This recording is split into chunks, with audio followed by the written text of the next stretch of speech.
नमस्कार, day news में आप सभी तमाम दर्शकों का स्वागत है। मैं हूं आपके साथ अनामिका। आइए आगे बढ़ने से पहले एक नजर डालते हैं उन खबरों पर जो बनी हैं आज की सुर्खियां।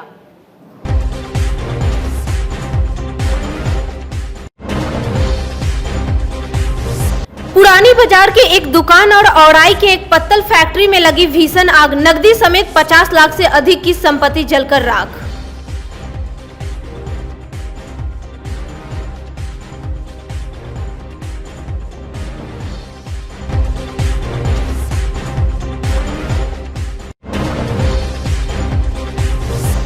नवनिर्वाचित नगर विधायक ने पूर्व मंत्री पर लगाया गंभीर आरोप, कहा अपने लोगों को ठेकेदारी दिलाने के चक्कर में स्मार्ट सिटी योजना कार्य को रखा ठप। कमिश्नर से मुलाकात कर नगर विधायक ने काम तेजी लाने का किया आग्रह।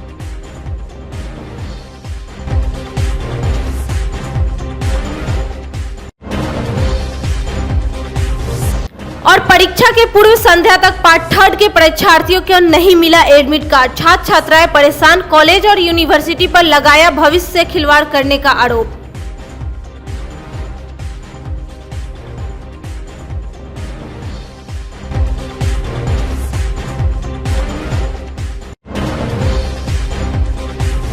ये थी सुर्खियां और अब खबरें विस्तार से। मंगलवार की शाम पुरानी बाजार के एक दुकान में भीषण आग लगने से जहां नकदी के साथ लाखों की संपत्ति जलकर राख हो गए, वहीं दुकानदार भी गंभीर रूप से झुलस गया। आग की चपेट में बगल के 2 दुकानें भी आ गई, लेकिन दमकल कर्मियों की सूझबूझ से जल्द ही आग पर काबू पा लिया गया। पुरानी बाजार स्थित महिला थाना के पास जैसे ही एक चाय कोल्ड ड्रिंक्स की दुकान में आग लगी, अफरा तफरी मच गई। जिसे जो मिला उससे आग बुझाना शुरू कर दिया। देखते ही देखते आग की लपट बढ़ते गई और उसके चपेट में बगल की दुकानें भी आ गई। अपने आप को बर्बाद होते देख दुकानदार संजीव गुप्ता आग में कूदकर नकदी और सामान निकालने का प्रयास करने लगा। मौके पर मौजूद लोगों ने उसे खींचकर बाहर निकाला। इस दौरान वह गंभीर रूप से झुलस भी गया। दुकानदार की माने तो शॉर्ट सर्किट से दुकान में आग लगी। नकदी समेत 2 लाख की संपत्ति जलकर नष्ट हो गए।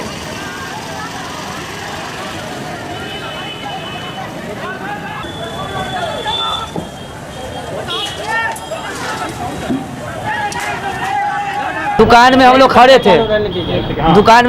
थे और एक मतलब फटाक दी आवाज किया बिजली का। बस उसके बाद आग धनकना चालू हो गया। तो इतना स्पीड में धनका है कि कुछ समझ में नहीं आया। उसके बाद हम अपना निकले वहां से बुताने को, उसके बाद बिजली खींच लिया। बस वही हुआ है। फ्रिज था, ठंडा था और पानी था, पुड़िया उड़िया यही सब था। और क्या कुछ भी था? कैश था। कैश वही 10,000 रुपये करीब में होगा। कितने का लाखों का नुकसान है? 2 लाख रुपए करीब में नुकसान है। स्पॉट पे खड़े थे तो देखिए आग लगा हुआ, तो हम लोग आग बुझाने लग गए। उसके बाद फायर ब्रिगेड की टीम आई तो आग बुझाई। बंदा जो स्पॉट पे ऑनर था, दुकान का ऑनर, बेचारे को करंट भी लग गया, वहीं पे सो गया। तो किस्मत अच्छा था उसका कि जलने से बच गया। आधा तो जल ही गया बेचारा, अभी डॉक्टर के पास गया है वो। पूरा बेचारा पैसा बचाने के लिए कूदा था। गल्ला में पैसा रखा हुआ था उसका, अपना सामान बचाने के लिए कूदा था। कूदा नहीं था, बस अपना गल्ला ही हटा रहा था बेचारा।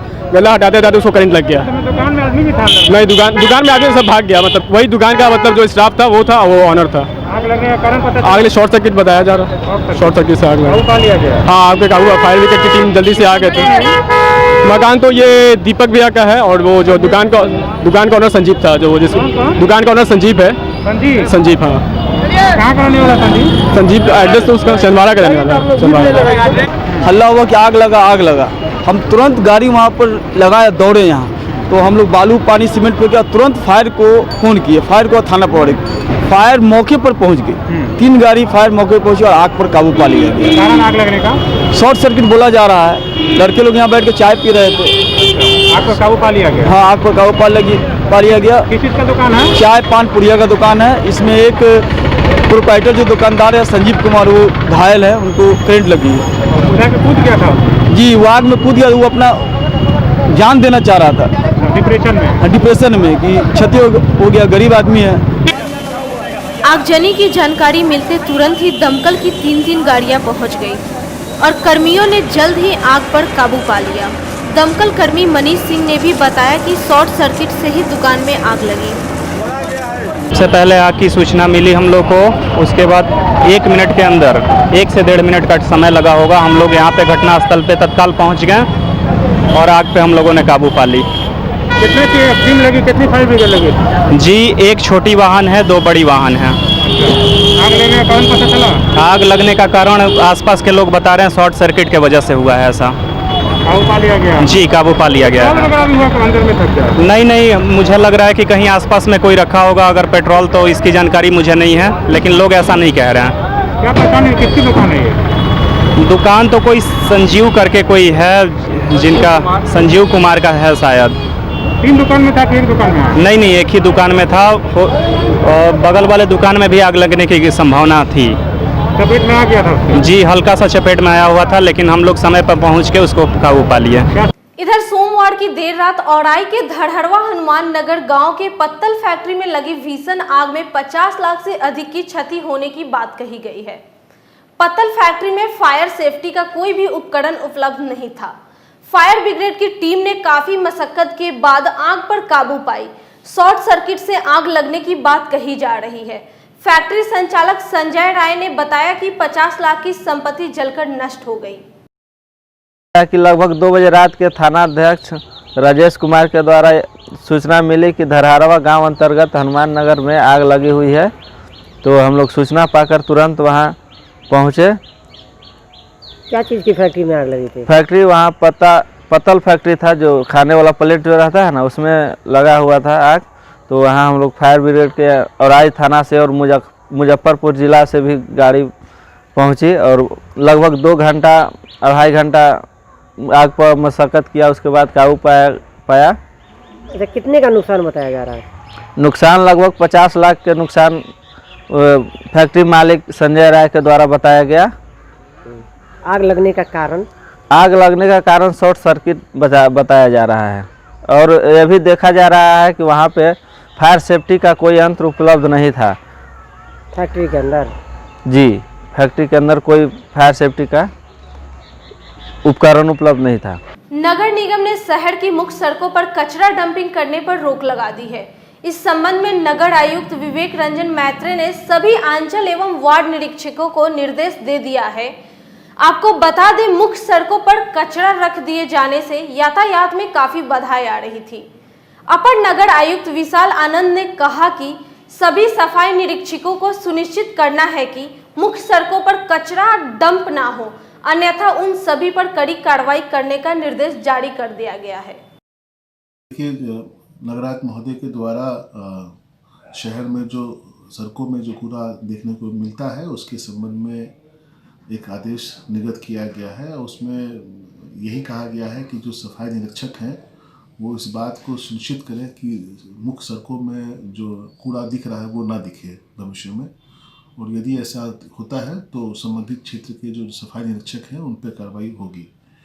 ये एक तरह से प्रयास है पूरे शहर को कूड़ा से निजात दिलाने के लिए, और इसके लिए हम लोग वैकल्पिक स्थल को भी हम लोग ने ढूंढना शुरू कर दिया है। और आपको पता होगा कि नगर निगम के द्वारा काफ़ी मात्रा में हम लोग वाहन भी खरीद रहे हैं, जिसका ऑर्डर दिया जा चुका है। हम लोग उम्मीद करते हैं कि जितने जल्द से वो वाहन हम लोग को उपलब्ध हो जाएगा, शहर में कूड़े से जो हम लोग day to day problems face करते हैं उसमें काफ़ी कमी आएगी। फंड रहने के बावजूद स्मार्ट सिटी योजना के तहत शहर का विकास कार्य स्थिर पड़ा हुआ है। नवनिर्वाचित नगर विधायक विजेंद्र चौधरी का कहना है कि अपने लोगों को ठेकेदारी दिलाने के चक्कर में मुजफ्फरपुर का विकास कार्य इतने दिनों से ठप पड़ा है। मंगलवार को नगर विधायक ने कमिश्नर पंकज कुमार से मुलाकात कर स्मार्ट सिटी कार्य योजना का बातचीत की। विजेंद्र चौधरी ने कहा कि अड़चनें दूर कराकर शहर को विकसित कराना है। देखिए, हम चूँकि छठ और दिवाली के कारण लगातार छुट्टी रहा है, पर्व का कारण रहा है हमारे चुनाव जीतने के बाद, तो हम कमिश्नर साहब से टाइम लिए थे आज कि जो स्मार्ट सिटी है उस क्या परिस्थिति है, क्या दिक्कत है, क्या परेशानी है, ये समझने के लिए हम आए थे। और बहुत सारी बातें हुई है। कमिश्नर साहब भी काफ़ी इंटरेस्ट ले रहे हैं कि भाई काम को हम लोग को तेज़ करना है। तो असली है कि विकास को पटरी पर लाना है और इसके लिए हम लगातार प्रयास कर रहे हैं। कमिश्नर साहब से बहुत सारी बातों को समझे हैं फिर हम पटना जा रहे हैं, पटना में भी वहाँ के अधिकारियों से और डिप्टी सीएम से बात करेंगे कि यहाँ का विकास काहे रुका हुआ है, किस कारण से रुका हुआ है, पैसा होते हुए भी। इन सब चीज़ों को हमको लगता है कि निश्चित तौर पर तेज़ होगा गति। कमिश्नर साहब ने आश्वासन दिया है कि हम रुचि लेंगे और काम को आगे बढ़ाएंगे। सब लोगों से बात हो रही है।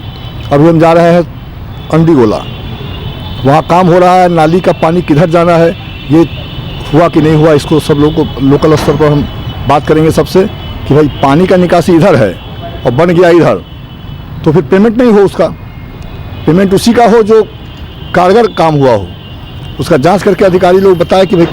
तो हम लोग विकास के काम में अब 24 घंटा लगेंगे और शहर में जो अपेक्षा शहर के लोगों की थी, जिसके कारण यहाँ चेंज हुआ, चुनाव में हमको जिताया है, तो उसको भली भांति अच्छा से काम हो, इसके लिए हम प्रयासरत रहेंगे। क्या लग रहा है कोई राजनीतिक कारण है काम रुकने का? नहीं, अब अभी राजनीति करना नहीं है, राजनीति करने के लिए समय होगा।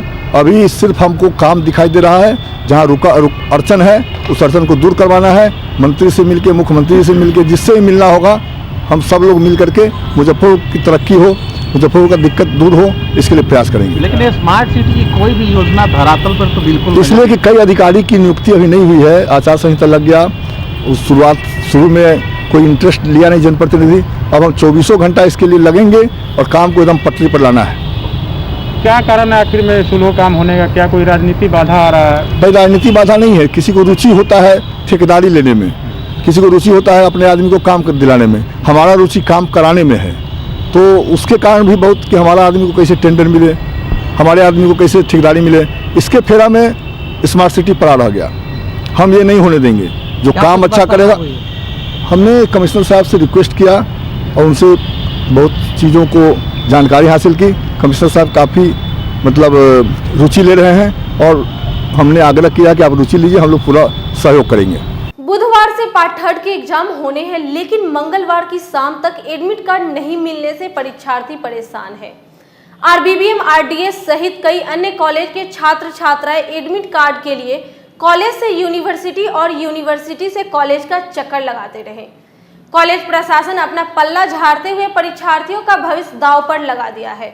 ऐसे में अगर परीक्षा शुरू होने से पहले कोई व्यवस्था नहीं की गई तो परीक्षार्थियों की नाराजगी बढ़ सकती है।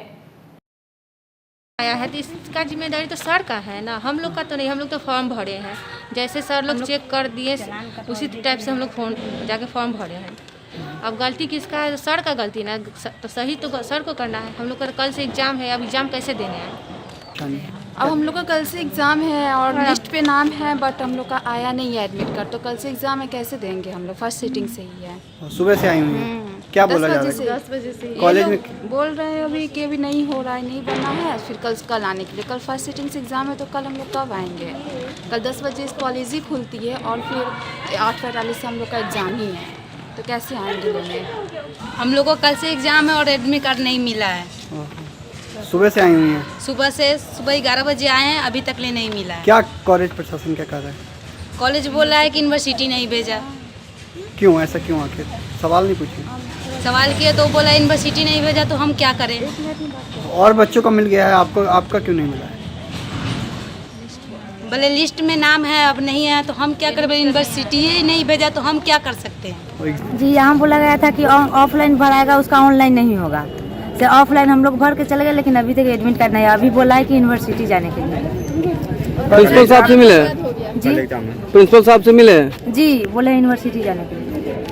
कुछ नहीं, कल एग्जाम है, यूनिवर्सिटी आज जाएंगे तो अभी यूनिवर्सिटी तुरंत जाए, यहाँ समय बर्बाद करने से कोई फायदा नहीं। नहीं तो साल बर्बाद हो जाएगा। बोला कि आप अगले साल नहीं तो साल अगले साल देना एग्जाम। और अब खबरों को आगे बढ़ाएंगी हमारी सहयोगी प्रज्ञा।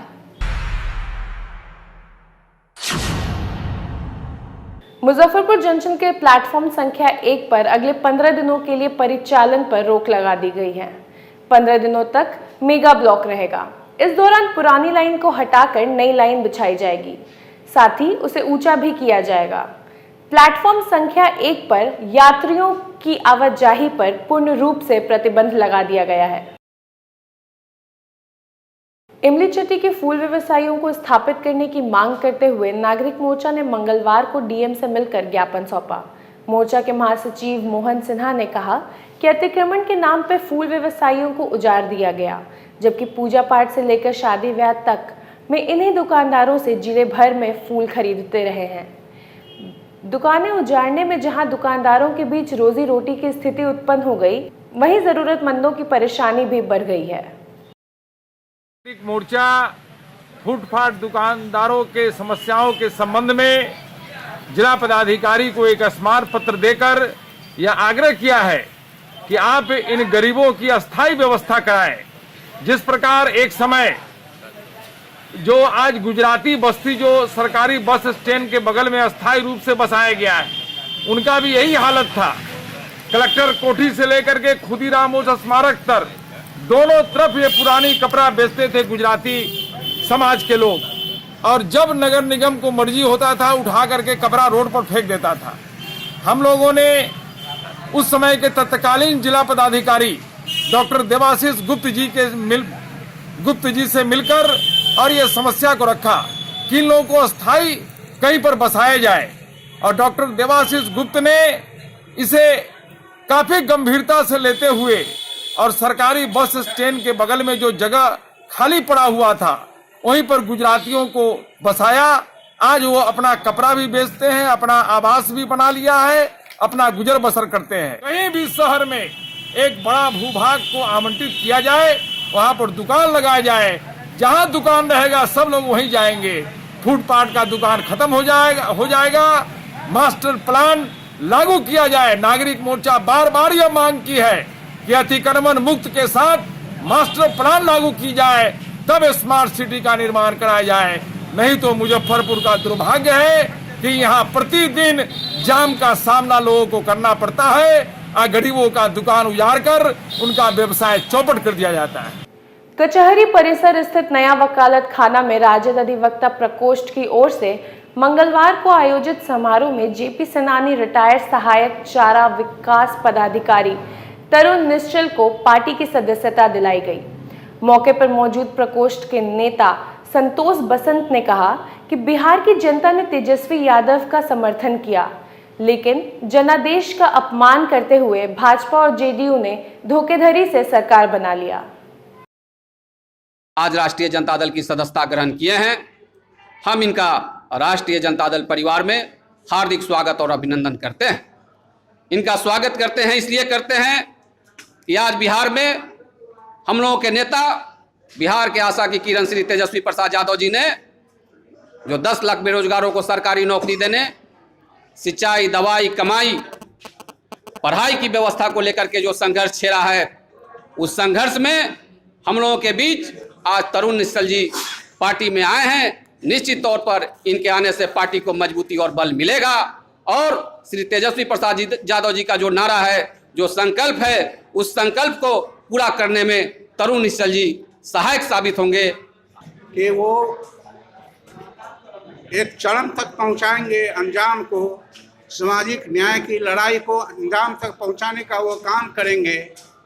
इन्हीं विश्वास के साथ उनके प्रति हमारा समर्पण हुआ है और मैं पूरी ताकत के साथ आगे भी अपनी लड़ाई को जारी रखने का काम करूंगा। हमारे आदरणीय संतोष बसंत जी जो अधिवक्ता हैं, उन्होंने हमें प्रोत्साहित किया, हम उनके प्रति आभार व्यक्त करते हैं। और जो मैं अन्य हमारे कुछ सहयोगी बंधु हैं जिनके प्रति भी मैं आभार व्यक्त करता हूं कि हमारे लिए जो आगे संघर्ष का जो मार्ग है वो प्रशस्त हो रहा है, उसमें बहुत बड़ा इन लोगों का योगदान है और आगे मेरी लड़ाई जारी रहेगी सामाजिक न्याय की प्राप्ति के लिए, बहुआयामी प्राप्ति के लिए। आज के खबरों में फिलहाल इतना ही। कल फिर मिलेंगे कुछ नए खबरों के साथ। तब तक के लिए हमारे डेन न्यूज टीम को दीजिए इजाजत। नमस्कार।